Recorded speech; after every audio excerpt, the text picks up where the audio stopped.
Out from the Heart by Jamesallen. Chapter 1. The Heart and the Life. As the heart, so is the life. The within is ceaselessly becoming the without. Nothing remains unrevealed. That which is hidden is but for a time. It ripens and comes forth at last. Seed, tree, blossom, and fruit are the fourfold order of the universe. From the state of a man's heart proceed the conditions of his life. His thoughts blossom into deeds, and his deeds bear the fruitage of character and destiny. Life is ever unfolding from within and revealing itself to the light, and thoughts engendered in the heart at last reveal themselves in words, actions, and things accomplished. As the fountain from the hidden spring, so flows forth a man's life from the secret recesses of his heart. All that he is and does is generated there. All that he will be and do will take its rise from there. Sorrow and happiness, suffering and enjoyment, fear and hope, hatred and love, ignorance and enlightenment, are nowhere but in the heart. They are solely mental conditions. Man is the keeper of his heart, the watcher of his mind, the solitary guard of his citadel of life. As such, he can be diligent or negligent. He can keep his heart more and more carefully. He can strenuously watch and purify his mind, and he can guard against the thinking of unrighteous thoughts. This is the way of enlightenment and bliss. On the other hand, he can live loosely and carelessly, neglecting the supreme task of rightfully ordering his life. This is the way of self-delusion and suffering. Let a man realize that life in its totality proceeds from the mind, and lo, the way of blessedness is opened up for him, for he will then discover that he possesses the power to rule his mind and to fashion it in accordance with his ideal. So he will elect to strongly and steadfastly walk those pathways of thought and action which are altogether excellent. To him, life will become beautiful and sacred, and sooner or later he will put to flight all evil, confusion, and suffering. For it is impossible for a man to fall short of liberation, enlightenment, and peace, who guards with unwearying diligence the gateway of his heart. End of Chapter 1. Recording by Andrea Fiore.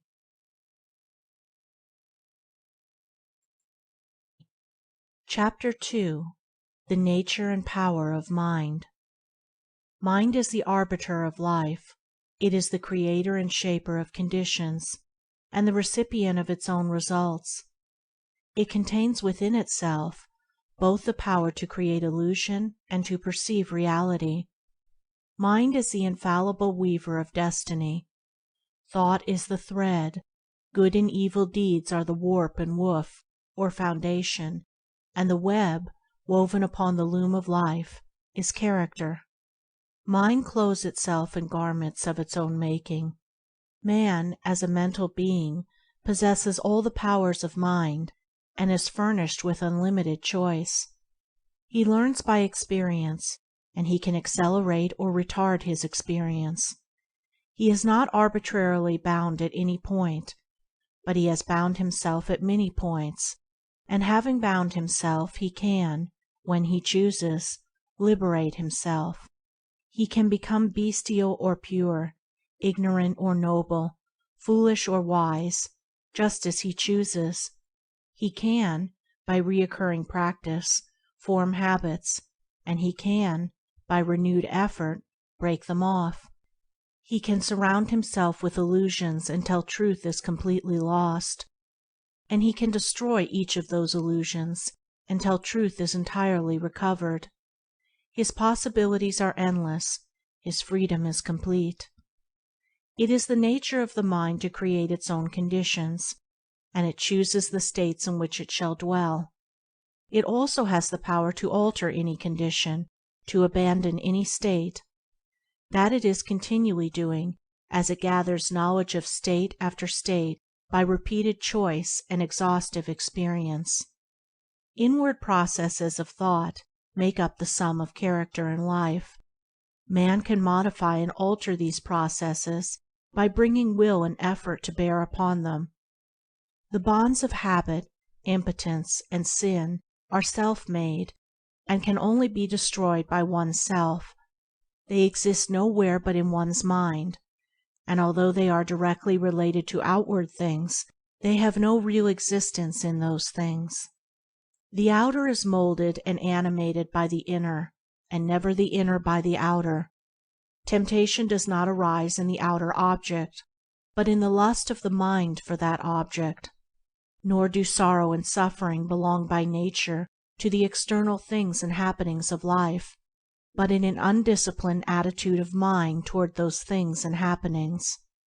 The mind that is disciplined by purity and fortified by wisdom avoids all those lusts and desires which are inseparably bound up with affliction, and so arrives at enlightenment and peace.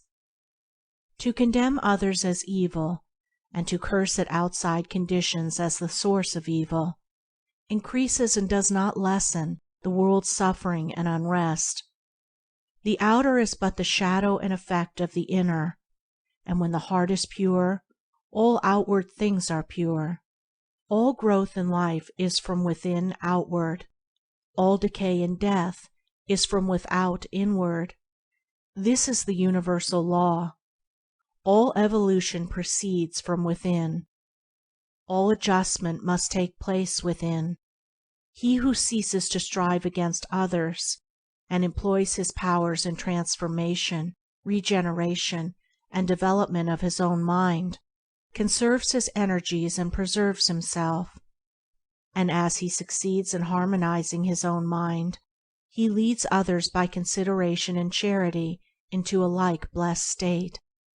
The way of enlightenment and peace is not gained by assuming authority and guidance over other minds, but by exercising a lawful authority over one's own mind, and by guiding one's self in pathways of steadfast and lofty virtue. A man's life proceeds from his heart and his mind. He has compounded that mind by his own thoughts and deeds. It is within his power to refashion that mind by his choice of thought.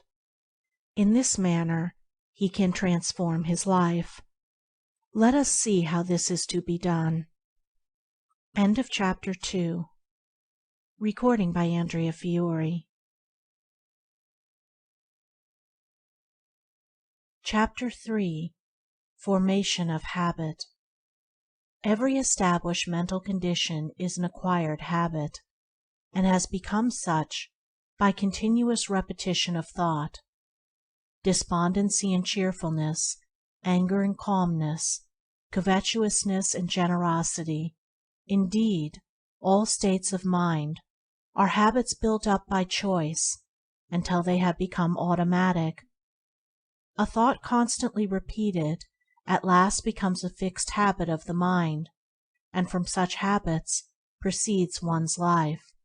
It is in the nature of the mind to acquire knowledge by the repetition of its experiences. A thought which is very difficult, at first, to hold and dwell upon, at last becomes, by constantly being held in the mind, a natural and habitual practice. A boy, when commencing to learn a trade, cannot even handle his tools right, much less use them correctly, but after long repetition and practice he plies them with perfect ease and consummate skill. Likewise, a state of mind, at first apparently incapable of realization, is by perseverance and practice at last acquired and built into the character as a natural and spontaneous condition. In this power of the mind to form and reform its habits, its conditions, is contained the basis of a man's salvation. It is the open door to perfect liberty by the mastery of self. For as a man has the power to form harmful habits, so he equally has the same power to create habits that are essentially good. And here we come to a point which needs some clarifying, and which calls for deep and earnest thought on the part of my reader. It is commonly said to be easier to do wrong than right, to sin than to be holy. Such a condition has come to be regarded, almost universally, as a self-evident truth. No less a teacher than the Buddha has said, "Bad deeds and deeds hurtful to ourselves are easy to do. What is beneficial and good, that is very difficult to do." And with regards to humanity generally, this is true, but it is only true as a passing experience, a fleeting factor in human evolution. It is not a fixed condition of things. It is not the nature of an eternal truth. It is easier for men to do wrong than right, because of the prevalence of ignorance, because the true nature of things and the essence and meaning of life are not understood. When a child is learning to write, it is extremely easy to hold the pen wrongly, and to form his letters incorrectly, but it is painfully difficult to hold the pen and to write properly. This is because of the child's ignorance of the art of writing, which can only be dispelled by persistent effort and practice, until at last it becomes natural and easy to hold the pen correctly, and difficult, as well as altogether unnecessary, to do the wrong thing. It is the same in the vital things of mind and life. To think and do rightly requires much practice and renewed effort, but the time comes at last when it becomes habitual and easy to think and do rightly, and difficult, as it is then seen to be altogether unnecessary, to do that which is wrong. Just as an artisan becomes, by practice, accomplished in his craft, so you can become, by practice, accomplished in goodness. It is entirely a matter of forming new habits of thought, and he to whom right thoughts have become easy and natural, and wrong thoughts and acts difficult to do, has attained to the highest virtue, to pure spiritual knowledge. It is easy and natural for men to sin, because they have formed by incessant repetition harmful and unenlightened habits of thought. It is very difficult for the thief to refrain from stealing when the opportunity occurs, because he has lived so long in covetous and greedy thoughts. But such difficulty does not exist for the honest man who has lived so long with upright and honest thoughts. He has thereby become so enlightened as to the wrong, folly, and fruitlessness of theft, that even the remotest idea of stealing does not enter his mind.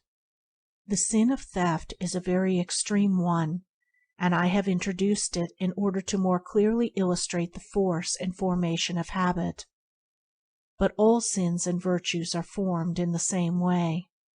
Anger and impatience are natural and easy to thousands of people, because they are constantly repeating anger and impatient thoughts and acts.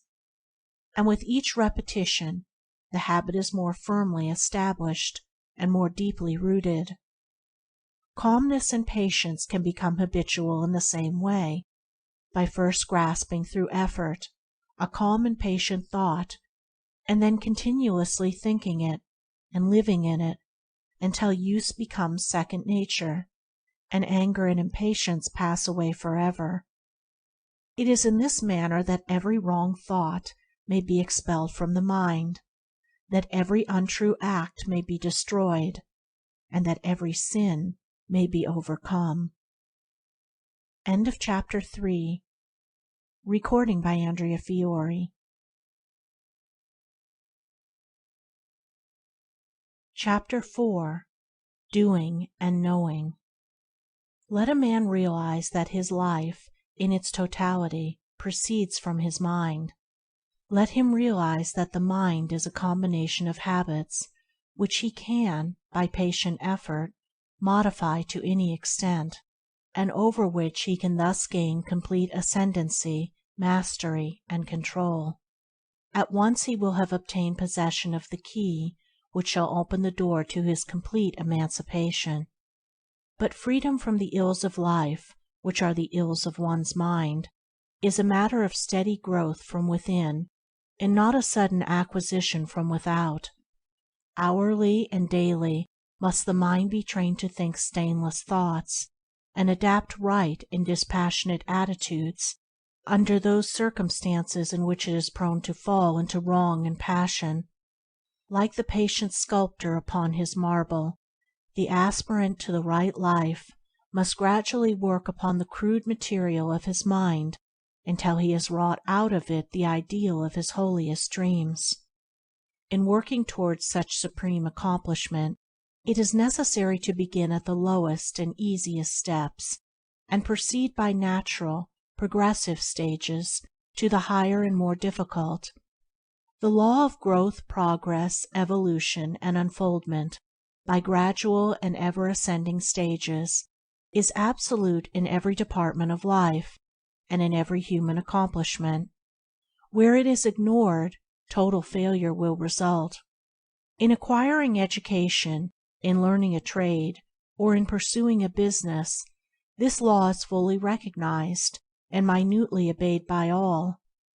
But in acquiring virtue, in learning truth, and in pursuing the right conduct and knowledge of life, it is unrecognized and disobeyed by nearly all. Hence virtue, truth, and the perfect life remain unpracticed, unacquired, and unknown.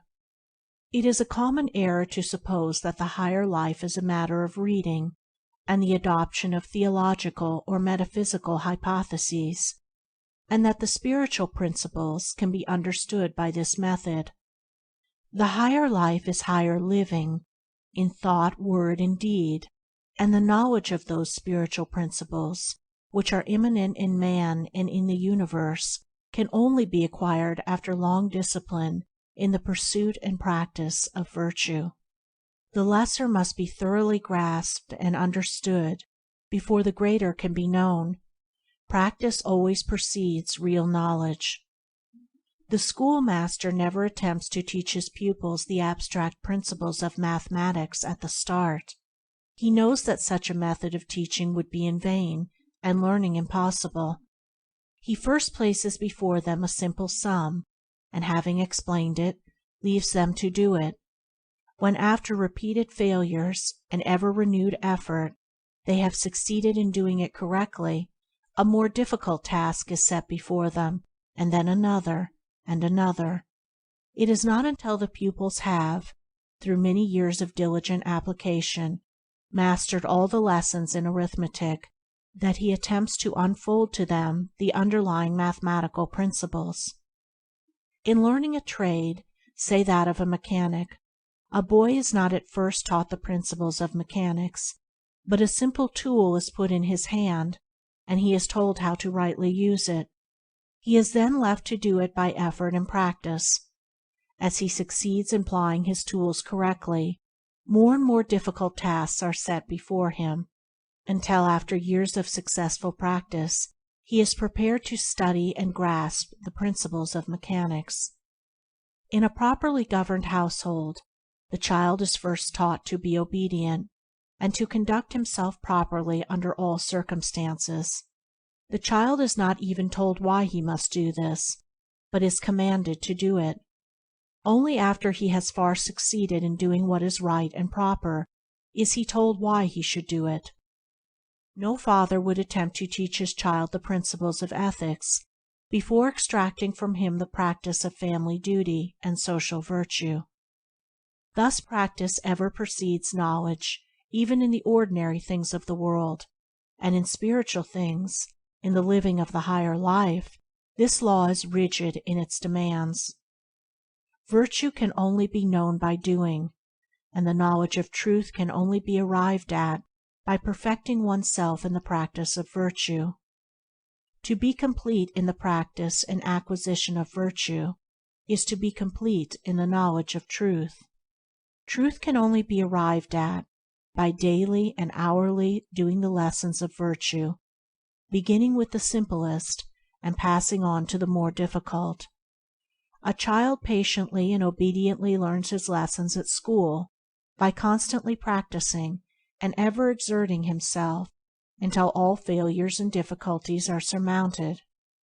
Likewise does the child of truth, undaunted by failure and made stronger by difficulties, apply himself to right doing in thought and action. As he succeeds in acquiring virtue, his mind unfolds itself in the knowledge of truth, and it is a knowledge in which he can securely rest. End of Chapter 4. Recording by Andrea Fiore. Chapter 5. First Steps in the Higher Life. Seeing that the path of virtue is the path of knowledge, and that before the all-embracing principles of truth can be comprehended, perfection in the more lowly steps must be acquired, how then shall a disciple of truth begin? How shall one who aspires to the righting of his mind and the purification of his heart, that heart which is the fountain and repository of all the issues of life, learn the lessons of virtue? How does he thus build himself up in the strength of knowledge, destroying ignorance and the ills of life? What are the lessons, the first steps? How are they learned? How are they practiced? How are they mastered and understood? The first lessons consist in overcoming those wrong mental conditions which are most easily eradicated, and which are the common barriers to spiritual progress, as well as in practicing the simple domestic and social virtues. The reader will be better aided if I group and classify the first 10 steps in 3 lessons as follows: Vices of the body to be overcome and eradicated. First lesson: Discipline of the body. First step: idleness, laziness, or indolence. Second step: self-indulgence or gluttony. Second lesson: discipline of speech. Third step: slander. Fourth step: gossip and idle conversation. Fifth step: abusive and unkind speech. Sixth step: frivolity or irreverent speech. Seventh step: critical, captious, or fault-finding speech. Third lesson: discipline of tendencies. Eighth step: unselfish performance of duty. Ninth step: unswerving rectitude or moral integrity. 10th step: unlimited forgiveness. The 2 vices of the body and the 5 of the tongue are so called because they are manifested in the body and tongue. Also, by so definitely classifying them, the mind of the reader will be better helped. But it must be clearly understood that these vices arise primarily in the mind, and are wrong conditions of the heart worked out in the body and the tongue. The existence of such chaotic conditions is an indication that the mind is altogether unenlightened as to the real meaning and purpose of life, and their eradication is the beginning of a virtuous, steadfast, and enlightened life. But how shall these vices be overcome and eradicated? By first, and at once, checking and controlling their outward manifestations, and by suppressing the wrong act. This will stimulate the mind to watchfulness and reflection, until by repeated practice it will come to perceive and understand the dark, wrong, and erroneous conditions of mind, out of which such acts spring. It will then abandon them entirely. It will be seen that the first step in the discipline of the mind is the overcoming of indolence or laziness. This is the easiest step, and until it is perfectly accomplished, the other steps cannot be taken. The clinging to indolence constitutes a complete barrier to the path of truth. Indolence consists in giving the body more ease and sleep than it requires, in procrastinating, and in shirking and neglecting those things which should receive immediate attention. This condition of laziness must be overcome by rousing up the body at an early hour, giving it just the amount of sleep it requires for complete recuperation, and by doing promptly and vigorously every task, every duty, no matter how small, as it comes along. On no account should food or drink be taken in bed, and to lie in bed after one has awakened, indulging in ease and reverie, is a habit fatal to promptness and resolution of character, and of purity of mind. Nor should one attempt to do his thinking at such a time.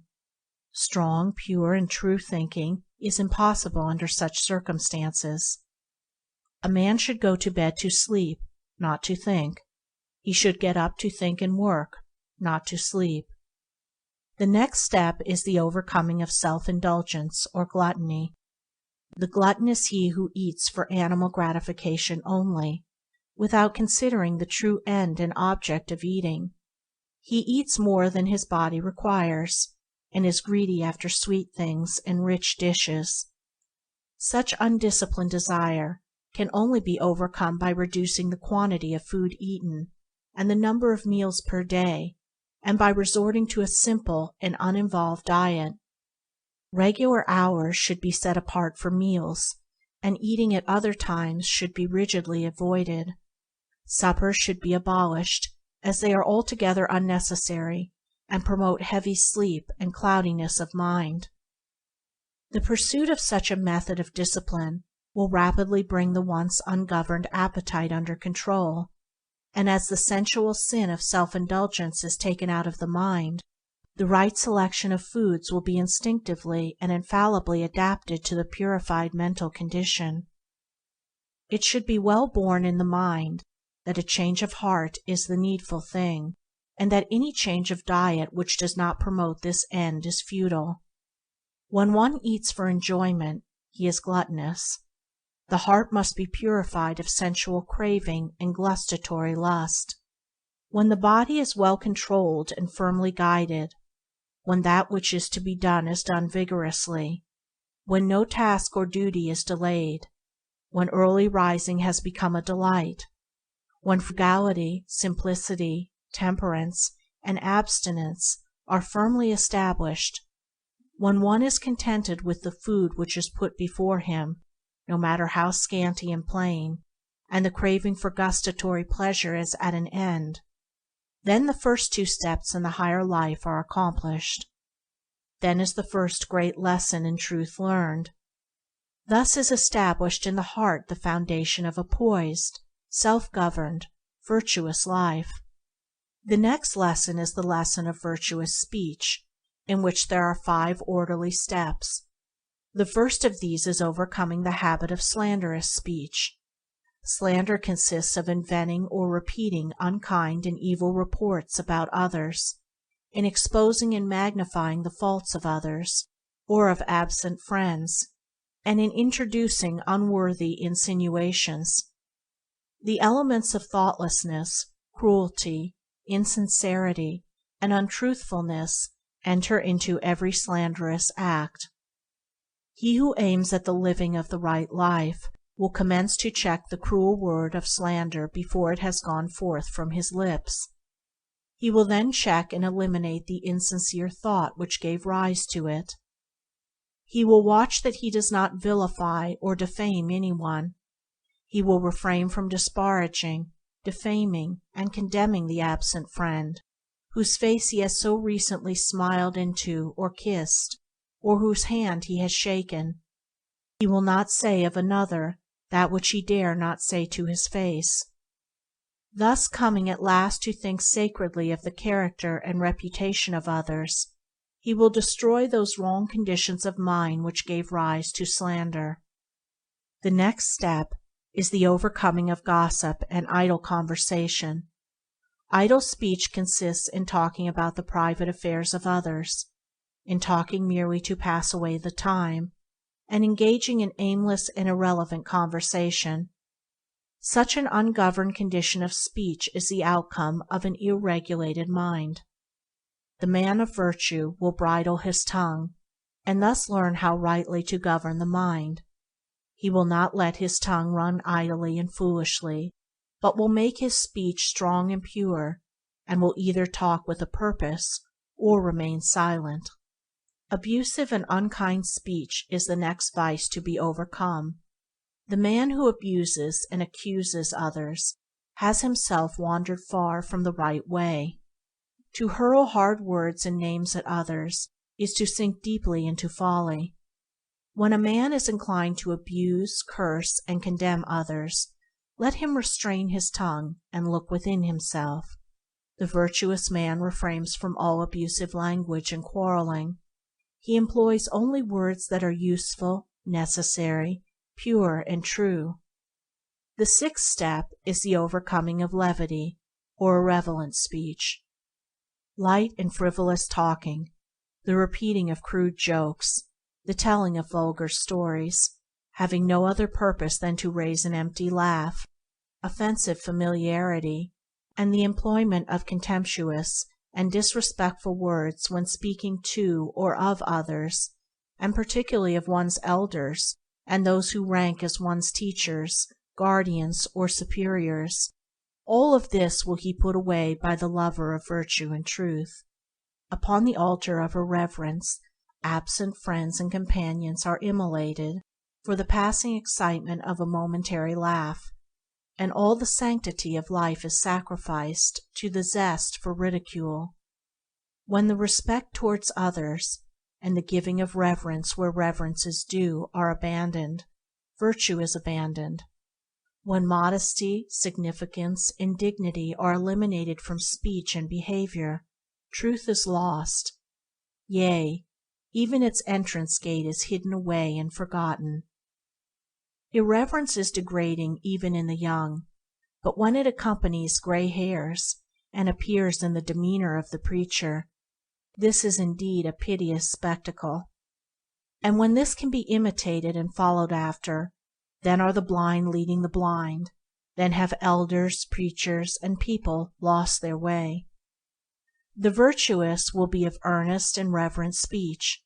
He will think and speak of the absent as he thinks and speaks of the dead, tenderly and sacredly. He will put away all thoughtlessness, and watch that he does not sacrifice his dignity to gratify a passing impulse of frivolity and superficiality. His humor will be pure and innocent, his voice will be subdued and musical, and his soul will be filled with grace and sweetness, as he succeeds in conducting himself as becomes a man of truth. The last step in the second lesson is the overcoming of criticism, or fault-finding speech. This vice of the tongue consists in magnifying and harping on small or apparent faults, in foolish quibbling and hair-splitting, and in pursuing vain arguments based upon groundless suppositions, beliefs, and opinions. Life is short and real, and sin, sorrow, and pain are not remedied by carping and contention. The man who is ever on the watch to catch at the words of others in order to contradict and dispute them has yet to reach the higher way of holiness, the truer life of self-surrender. The man who is ever on the alert to check his own words in order to soften and purify them will find the higher way and the truer life. He will conserve his energies, maintain his composure of mind, and preserve within himself the spirit of truth. When the tongue is well controlled and wisely subdued, when selfish impulses and unworthy thoughts no longer rush to the tongue demanding utterance, when the speech has become harmless, pure, gentle, gracious, and purposeful, and no word is uttered but in sincerity and honesty, then are the 5 steps to virtuous speech accomplished. Then is the second great lesson in truth learned and mastered. And now some will ask, but why all this discipline of the body and restraint of the tongue? Surely the higher life can be realized and known without such strenuous labor, such incessant effort and watchfulness? No, it cannot. In the spiritual as the material, nothing is done without labor, and the higher cannot be known until the lower is fulfilled. Can a man make a table before he has learned to handle a tool and drive a nail? And can a man fashion his mind in accordance with truth before he has overcome the slavery of his body? As the intricate subtleties of language cannot be understood and wielded before the alphabet and the simplest words are mastered, neither can the deep subtleties of the mind be understood and purified before the ABC of right conduct is perfectly acquired. As for the labor involved, does not the youth joyfully and patiently submit himself to 7 years' apprenticeship in order to master a craft? And does he not, day by day, carefully and faithfully carry out every detail of his master's instructions, looking forward to a time when, perfected through obedience and practice, he shall himself become a master? Where is the man who sincerely aims at excellence in music, painting, literature, or any trade, business, or profession, who is not willing to give his whole life to the acquirement of that particular perfection? Shall labor then be considered where the very highest excellence is concerned, the excellence of truth? He who says, "The path which you have pointed out is too difficult. I must have truth without labor, salvation without effort," that man will not find his way out of the confusions and sufferings of selfhood. He will not find the calm, well-fortified mind and wisely ordered life. His love is for ease and enjoyment, and not for truth. He who, deep in his heart, adores truth, and aspires to know it, will consider no labor too great to be undertaken, but will adopt it joyfully and pursue it patiently. By perseverance and practice he will come to the knowledge of truth. The necessity for this preliminary discipline of the body and tongue will be more clearly perceived when it is fully understood that all these wrong outward conditions are merely the expressions of the wrong conditions of the heart. An indolent body means an indolent mind. An ill-regulated tongue reveals an ill-regulated mind, and the process of remedying the manifested condition is really a method of rectifying the inward state. Moreover, the overcoming of these conditions is only a small part of what is really involved in the process. The ceasing from evil leads to, and is inseparably connected with, the practice of good. While a man is overcoming laziness and self-indulgence, he is really cultivating and developing the virtues of abstinence, temperance, punctuality, and self-denial. He is acquiring the strength, energy, and resolve which are indispensable to the successful accomplishment of the higher tasks. While he is overcoming the vices of speech, he is developing the virtues of truthfulness, sincerity, reverence, kindliness, and self-control, and is gaining that mental steadiness and fixedness of purpose without which the more remote subtleties of the mind cannot be regulated, and the higher stages of conduct and enlightenment cannot be reached. Also, as he has to do right, his knowledge deepens and his insight is intensified. Just as a child's heart is glad when a school task is mastered, so with each victory achieved, the man of virtue experiences a bliss which the seeker after pleasure and excitement can never know. And now we come to the third lesson in the higher life, which consists of practicing and mastering, in one's daily life, 3 great fundamental virtues. 1. Unselfish performance of duty. 2. Unswerving rectitude, moral integrity. 3. Unlimited forgiveness. Having prepared the mind by overcoming the more surface and chaotic conditions mentioned in the first 2 lessons, the striver after virtue and truth is now ready to enter upon greater and more difficult tasks, and to control and purify the deeper motives of the heart. Without the right performance of duty, the higher virtues cannot be known, and truth cannot be apprehended. Duty is generally regarded as an irksome labor, a compulsory something which must be toiled through, or in some way avoided. This way of regarding duty proceeds from a selfish condition of mind and a wrong understanding of life. All duty should be regarded as sacred, and its faithful and unselfish performance one of the leading rules of conduct. All personal and selfish considerations should be extracted and cast away from the doing of one's duty. and when this is done, duty ceases to be irksome and becomes joyful. Duty is only irksome to him who craves some selfish enjoyment or benefit for himself.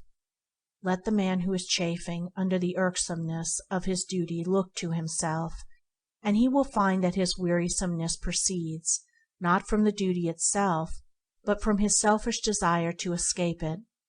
He who neglects duty, be it great or small, or of a public or private nature, neglects virtue. When duty becomes a thing of love, and when every particular duty is done accurately, faithfully, and dispassionately, there is much subtle selfishness removed from the heart, and a great step is taken toward the heights of truth. The virtuous man concentrates his mind on the perfect doing of his own duty, and does not interfere with the duty of another. The ninth step is the practice of unswerving rectitude or moral integrity. This virtue must be firmly established in the mind, and so enter into every detail of a man's life. All dishonesty, deception, trickery, and misrepresentation must be forever put away, and the heart purged of every vestige of insincerity and deception. The least digression from the path of rectitude or righteousness is a deviation from virtue. There must be no extravagance and exaggeration of speech, but the simple truth should be stated. Engaging in deception, no matter how apparently insignificant, for boastful pride, or with the hope of personal advantage, is a state of delusion which one should make efforts to dispel. It is demanded of the man of virtue that he shall not only practice the most rigid honesty in thought, word, and deed, but that he shall be exact in his statements, omitting and adding nothing to the actual truth. In thus shaping his mind to the principle of rectitude or moral integrity, he will gradually come to deal with people and things in a just and impartial spirit, considering equity before himself, and viewing all things with freedom from personal bias, passion, and prejudice.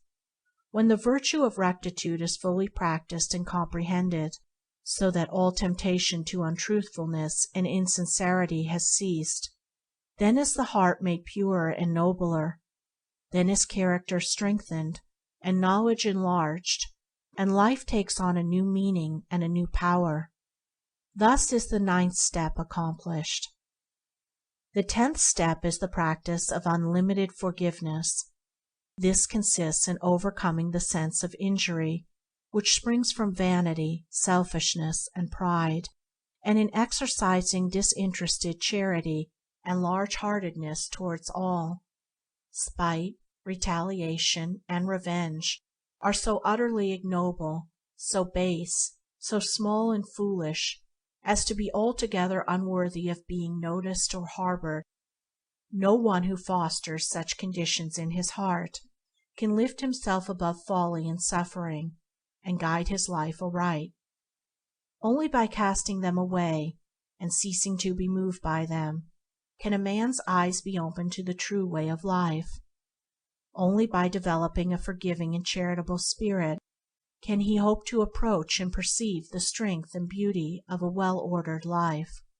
In the heart of the strongly virtuous man, no feeling of personal injury can arise. He has put away all retaliation, and has no enemies. If other men should regard themselves as his enemies, he will regard them kindly, understanding their ignorance, and making full allowance for it. When this state of heart is arrived at, then the 10th step in the discipline of one's self-seeking inclinations is accomplished. Then the 3rd great lesson in virtue and knowledge is learned and mastered. Having thus laid down the first 10 steps and 3 lessons in right doing and right knowing, I leave those of my readers who are prepared for them to learn and master them in their everyday life. There is, of course, a still higher discipline of the body, a more far-reaching discipline of the tongue, and greater and more all-embracing virtues to acquire and understand before the highest state of bliss and knowledge can be grasped. But it is not my purpose to deal with them here. I have expounded only the first, and easiest lessons on the higher path, and by the time these are thoroughly mastered, the reader will have become so purified, strengthened, and enlightened that he will not be left in the dark as to his future progress. Those of my readers who have completed these 3 lessons will already have perceived, beyond and above, the high altitudes of truth, and the narrow and precipitous track which leads to them, and will choose whether they shall proceed. The straight path which I have laid down can be pursued by all, with greater profit to themselves and to the world, and even those who do not aspire to the attainment of truth will develop greater intellectual and moral strength, finer judgment, and deeper peace of mind by perfecting themselves in this path, nor will their material prosperity suffer by this change of heart. Nay, it will be rendered truer, purer, and more enduring. For if there is one who is capable of succeeding and fitted to achieve, it is the man who has abandoned the petty weaknesses and everyday vices of his kind, who is strong enough to rule his body and mind, and who pursues with fixed resolve the path of unswerving integrity and sterling virtue. End of Chapter 5. Recording by Andrea Fiore.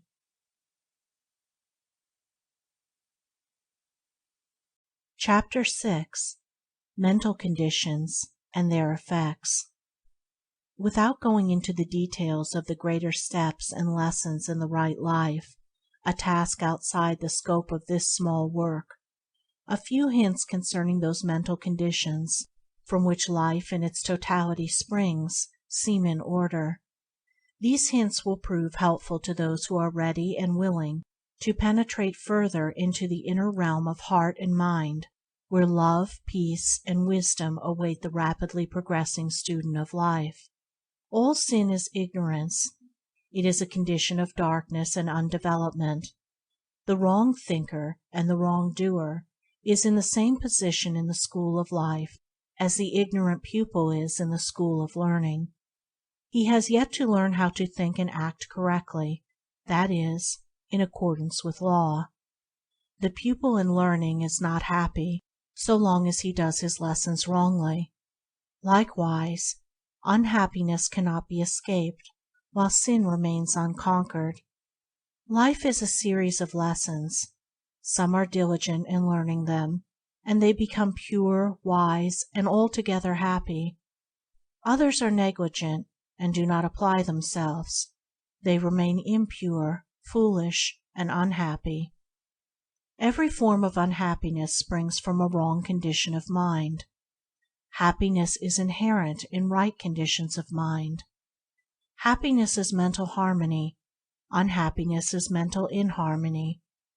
While a man lives in wrong conditions of mind, he will live a wrong life, and will suffer continually. Suffering is rooted in error. Bliss is inherent in enlightenment. There is salvation for man only in the destruction of his own ignorance, error, and self-delusion. Where there are wrong conditions of mind, there is bondage and unrest. Where there are right conditions of mind, there is freedom and peace. Here are some of the leading wrong mental conditions and their disastrous effects upon one's life. 1. Hatred, which leads to injury, violence, disaster, and suffering. 2. Lust, which leads to confusion of intellect, remorse, shame, and wretchedness. 3. Covetousness, which leads to fear, unrest, unhappiness, and loss. 4. Pride, which leads to disappointment, humiliation, and lack of self-knowledge. 5. Vanity, which leads to distress and mortification of spirit. 6. Condemnation, which leads to persecution and hatred from others. 7. Ill will, which leads to failures and troubles. 8. Self-indulgence, which leads to misery, loss of judgment, grossness, disease, and neglect. 9. Anger, which leads to the loss of power and influence. 10. Desire, or self-slavery, which leads to grief, folly, sorrow, uncertainty, and loneliness. The above wrong conditions of mind are merely negations. They are states of darkness and deprivation, and not of positive power. Evil is not a power, it is ignorance and misuse of good. The hater is he who has failed to do the lesson of love correctly, and he suffers in consequence. When he succeeds in doing it rightly, the hatred will have disappeared, and he will see and understand the darkness and impotence of hatred. This is so with every wrong condition. The following are some of the more important right mental conditions and their beneficial effects upon one's life. 1. Love, which leads to gentle conditions, bliss and blessedness. 2. Purity, which leads to intellectual clearness, joy, invincible confidence. 3. Selflessness, which leads to courage, satisfaction, happiness, and abundance. 4. Humility, which leads to calmness, restfulness, knowledge of truth. 5. Gentleness, which leads to emotional equilibrium, contentment under all circumstances. 6. Compassion, which leads to protection, love, and reverence from others. 7. Goodwill, which leads to gladness, success. 8. Self-control, which leads to peace of mind, true judgment, refinement, health, and honor. 9. Patience, which leads to mental power, far-reaching influence. 10. Self-conquest, which leads to enlightenment, wisdom, insight, and profound peace. The above right conditions of mind are states of positive power, light, joyful possession, and knowledge. The good man knows. He has learned to do his lessons correctly, and thereby understands the exact proportions which make up the sum of life. He is enlightened, and he knows good and evil. He is supremely happy, doing only which is divinely right. The man who is involved in the wrong conditions of mind does not know. He is ignorant of good and evil, of himself, of the inward causes which make his life. He is unhappy, and believes other people are entirely the cause of his unhappiness. He works blindly, and lives in darkness, seeing no central purpose in existence, and no orderly and lawful sequence in the course of things. He who aspires to the attainment of the higher life in its completion, who would perceive with unveiled vision the true order of things and the meaning of life, let him abandon all the wrong conditions of the heart, and persevere unceasingly in the practice of good. If he suffers, or doubts, or is unhappy, let him search within until he finds the cause, and having found it, let him cast it away. Let him so guard and purify his heart that every day less of evil and more of good shall issue therefrom. So he will daily become stronger, nobler, and wiser. So will his blessedness increase, and the light of truth, growing ever brighter and brighter within him, will dispel all gloom and illuminate his pathway. End of Chapter 6. Recording by Andrea Fiore. Chapter 7. Exhortation. Disciples of truth, lovers of virtue, seekers of wisdom, you also, who are sorrow-stricken, knowing the emptiness of the self-life, and who aspire to the life that is supremely beautiful and serenely joyful, take now yourselves in hand, enter the door of discipline, and know the better life. Put away self-delusion, behold yourself as you are, and see the path of virtue as it is. There is no lazy way to truth. He who would stand upon the mountain's summit must strenuously climb, and must rest only to gather strength. But if the climbing is less glorious than the cloudless summit, it is still glorious. Discipline in itself is beautiful, and the end result of discipline is sweet. Rise early and meditate. Begin each day with a conquered body, and a mind fortified against error and weakness. Temptation will never be overcome by unprepared fighting. The mind must be armed and arrayed in the silent hour. It must be trained to perceive, to know, to understand. Sin and temptation disappear when right understanding is developed. Right understanding is reached through unabated discipline. Truth cannot be reached but through discipline. Patience will increase by effort and practice, and patience will make discipline beautiful. Discipline is irksome to the impatient man and the lover of self, so he avoids it and continues to live loosely and confusedly. Discipline is not irksome to the lover of truth, and he will find the infinite patience which can wait, work, and overcome. Just as the joy of the gardener who sees his or her flowers develop day by day, so is the joy of the man of discipline who sees the divine flowers of purity, wisdom, compassion, and love grow within his heart. The loose liver cannot escape sorrow and pain. The undisciplined mind falls, weak and helpless, before the fierce onslaught of passion. Array your mind then, lover of truth. Be watchful, thoughtful, and resolute. Your salvation is at hand. Your readiness and effort are all that are needed. If you fail 10 times, do not be disheartened. If you should fail 100 times, rise up and pursue your way. If you should fail 1,000 times, do not despair. When the path is entered, success is sure if the path is not utterly abandoned. First strife and then victory. First labor and then rest. First weakness and then strength. In the beginning the lower life and the glare and confusion of battle, and at the end the life beautiful, the silence, and the peace. All common things, each day's events, that with the hour begin and end. Our pleasures and our discontents are rounds by which we may ascend.